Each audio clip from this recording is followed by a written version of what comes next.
Lectura del libro del Génesis. En aquellos días, todavía de noche, se levantó Jacob, tomó a las dos mujeres, las dos criadas y los 11 hijos, y cruzó el vado de Jaboc. Después de tomarlos y hacerles pasar el torrente, hizo pasar cuanto poseía. Y Jacob se quedó solo. Un hombre luchó con él hasta la aurora, y viendo que no podía Jacob, le tocó la articulación del muslo y se la dejó tiesa mientras peleaba con él. El hombre le dijo: suéltame, que llega la aurora.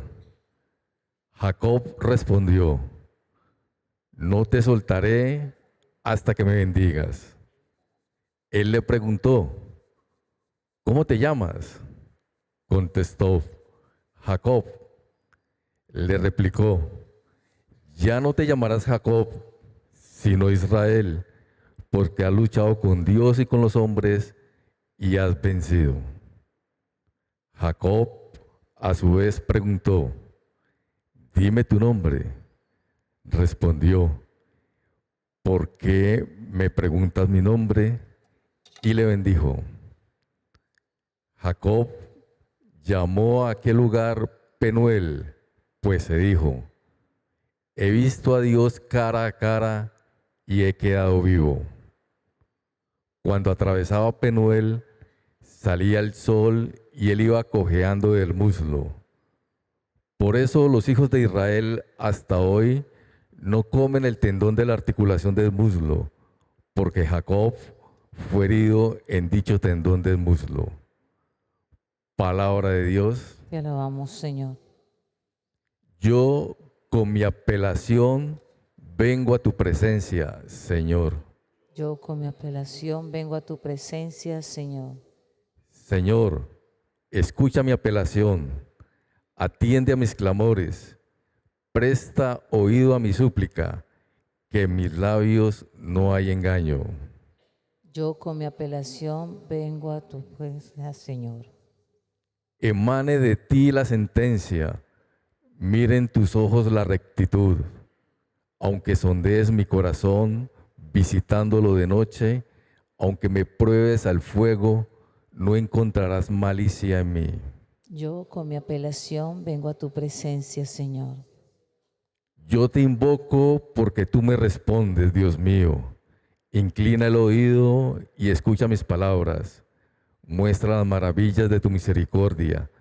Tú que salvas de los adversarios a quien se refugia a tu derecha. Yo con mi apelación vengo a tu presencia, Señor. Guárdame como a las niñas de tus ojos. A la sombra de tus alas escóndeme. Yo con mi apelación vengo a tu presencia y al despertar me saciaré de tu semblante. Yo con mi apelación vengo a tu presencia, Señor. Busca primero el reino de Dios y toda su justicia, y todo lo demás se os dará por añadidura.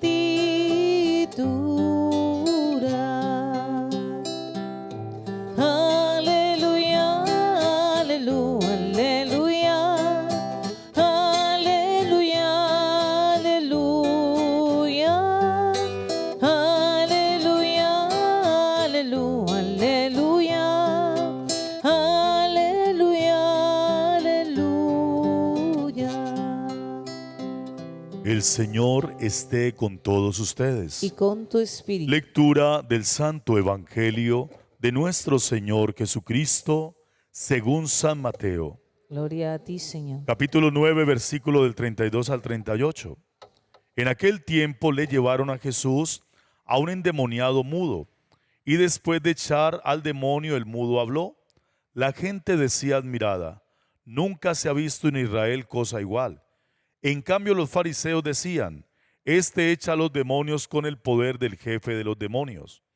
Jesús recorría todas las ciudades y aldeas, enseñando en sus sinagogas, proclamando el evangelio del reino y curando toda enfermedad y toda dolencia. Al ver a las muchedumbres, se compadecía de ellas, porque estaban extenuadas y abandonadas, como ovejas que no tienen pastor. Entonces dice a sus discípulos: la mies es abundante, pero los trabajadores son pocos. Rueguen pues al Señor de la mies que mande trabajadores a su mies. Palabra del Señor. Gloria a ti, Señor Jesús. Dios los bendiga. Estamos en este día martes. Hoy la iglesia recuerda a un santo muy importante, patrono de Europa, se llama San Benito Abad, un monje. Recuerdan la palabra benedictinos, los padres benedictinos o los monjes benedictinos. San Benito, en la frase ora es labora, hay que orar y trabajar, construyó toda una filosofía y una espiritualidad de vida que permitió entonces evangelizar a todo lo que significaría esos pequeños reinos, en todo lo que era el paganismo también, de muchas circunstancias de poder, de guerra, de todo lo que nosotros nos alcanzamos a imaginar de Europa. Pues San Benito Abad es el referente de la evangelización. Otros dos santos, Cosme y Damián, también son santos importantes. A lo largo de la historia vamos a tener referentes de santos, y seguramente que ya en este nuevo milenio necesitamos también recuperar esa palabra santidad en una circunstancia ya no de príncipes y reinados y pequeños reyes, sino en este mundo de la democracia, de la política, donde hay ideologías económicas, sociales, de toda índole. Entonces también necesitamos santos que también proyecten esa capacidad, y los santos somos todos los bautizados. No olvidemos que la vida de santos es la vida de los bautizados como hijos de Dios en Cristo resucitado, que damos testimonio a tiempo y a destiempo. Y a mí la frase que más me gusta: hacer florecer la fe. Siempre, en todo tiempo, hay hombres y mujeres que hacen florecer la fe. Entonces, siglo XXI, seguramente que necesitamos otro estilo de santos, pero San Benito Abad es un referente supremamente importante en toda la espiritualidad de lo que va a ser la experiencia de los conventos, de lo que van a ser las abadías, de lo que va a ser la espiritualidad después de la universidad, del estudio, todo transversalmente en una transformación cultural histórica. La palabra cultura cristiana está transversal también desde Europa. Entonces, hoy por eso la Iglesia Europea está celebrando a San Benito Abad. Vámonos a dos palabritas que nos ayuden en esta experiencia de la divina voluntad. Cuando escuchamos en el libro del Génesis toda la historia de la salvación, vamos entendiendo entonces cómo Dios va acompañando a su pueblo. Sin embargo, acompañar al pueblo es también exigir, porque es que uno a veces piensa que porque Dios es dueño, creador, entonces hagan lo que ustedes quieran y tranquilos que nada ha pasado. No, hay una exigencia de la vida. Y esa palabra divina voluntad está unida a la exigencia que tenemos nosotros frente a la vida que Dios nos da, pero frente a las responsabilidades que también Dios nos delega. Uno a veces tiene que ser consciente que tenemos vida, pero que tenemos también unas responsabilidades en lo que tenemos que asumir de nuestra propia vida. Y por eso para el cristiano la experiencia con Cristo va a ser una experiencia también transformadora, pero exigente. Dejándolo todo lo siguieron. La pregunta es: nosotros, cuando tenemos que hacer la voluntad de Dios, ¿qué es lo que tenemos que dejar? Y recuerden que los apegos van a estar vigentes constantemente. Quien no deje a padre o madre no es digno de mí. Quien no deje a su hijo o a su hija no es digno de mí. ¿Se acuerdan? Que lo escuchamos hace poco. Entonces, cuando uno vuelve sobre ese texto, inmediatamente uno se siente como: esto no es conmigo. ¿Yo por qué tengo que hacer eso? Claro, darle el primer puesto a Dios en el Antiguo Testamento es recordar por qué Dios está actuando.